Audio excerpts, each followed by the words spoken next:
Nasa 2 puntos na lamang yung lamang na mga taga-barangay po ng Siksikan. Lin Dilos Diaz. Ang isa sa mga mahilig bumanat na tres. Bingo for 3 points. Ito tagay. 5 minutes and 48. Dilos Diaz. The long tee. Bang! Bang! Bang! 3 points. Walang makakahoy ng mga taga-barangay sa Rafael. Itong lead number 17 mag-isip. And Dilos Diaz coming good for 2 points. The Euro score for that dribbling. 2 minutes and 3 seconds to go. Catch and shoot. Biga, 2 points.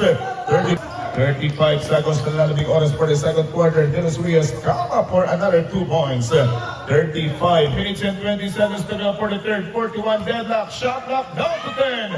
Lead number 7, directing traffic. Dilos Diaz from downtown. Dilos Diaz, baon, punto, 3 points. 5 minutes and 2 seconds to go. Shot clock down to 8. Lead, directing traffic. Dilos Diaz, getting in. Basketball count. At may paaman pang foul. 5 seconds to go. Parang labanan sa kapi natin nangyayari ng gabi. Dilos Diaz, matalo. Dilos Diaz,